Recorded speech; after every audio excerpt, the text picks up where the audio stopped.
Hey guys, today I'm going to be talking about dynamic containers. What are they? A dynamic veracrypt container is a type of pre-allocated NTFS sparse file created by veracrypt. The pre-allocated part means that there is space on the disk that is specifically allocated or saved for that file but has not been used yet, and will be used as the file grows. This is why a dynamically allocated container cannot shrink in size.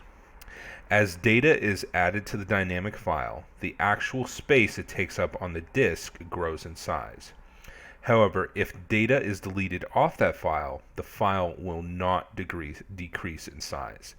That means a dynamic container can only increase in size, not decrease.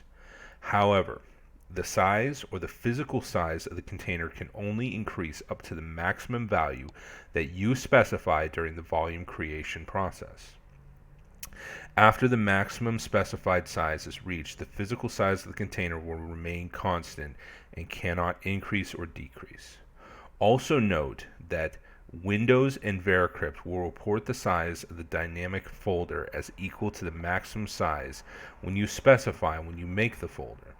To find out what the current physical size of the container, actual disk space that it uses, right-click on the container file in a Windows Explorer window, not in veracrypt, select Properties, and see the size on disk value. And finally, there are some problems with using a dynamic file container, and the list of problems are: 1. It has worse performance. 2. It's less secure because it's possible to tell which volume sectors are unused. 3. It can't create a hidden volume or give plausible deniability. 4. It has a higher chance of data corruption because if data is written to the dynamic volume when there is not enough free space in its host file system, the encrypted file system may get corrupted. So what does all that mean in actual practice? Well, we go to create, we go through our little rigmarole,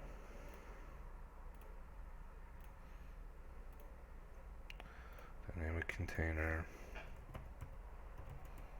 dynamic container 2. We save, we go through it, we go through all the normal stuff. Let's just give it 4 megabytes. Why not? Go to next, password is T, yada yada yada. Go to NTFS. And we're going to click this little button right here that says dynamic. And when we do that, a little warning dialog box is going to come up. Dynamic container is a pre-allocated NTFS file whose physical size, actual space on the disk, grows as new data is added to it. Warning.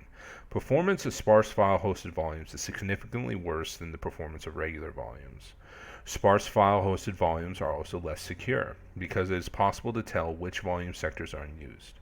Furthermore, sparse file hosted volumes cannot provide deniable plausibility, host a hidden volume. Also note that if data is written to a sparse file container and when there is not enough free space in the host file system, the encrypted file system may get corrupted. Are you sure you want to create a sparse file system volume? I'm going to click yes. We want to do our thing. We're going to hit format.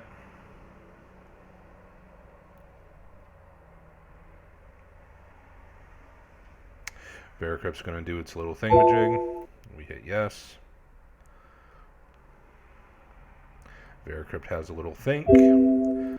Now, note that the size of the dynamic container reported by Windows and by veracrypt will always be equal to its maximum size. To find out the current physical size of the container, actual disk space it uses, right-click on the container file in the Windows Explorer's window, not in veracrypt. Then select Properties and see Size on Disk Value. Also note that if you move a dynamic container to another volume or drive, the physical size of the container will be extended to the maximum. You cannot prevent that by creating a new dynamic container in the destination location, mounting it, and then moving the files to the old container to the new one.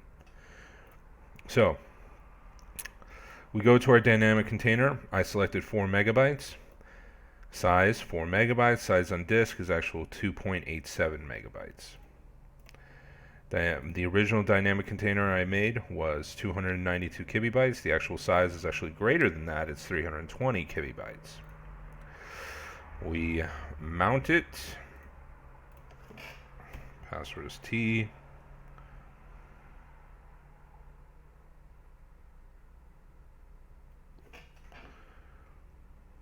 veracrypt has a little think.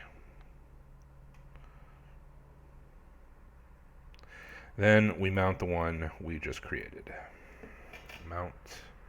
Password is T.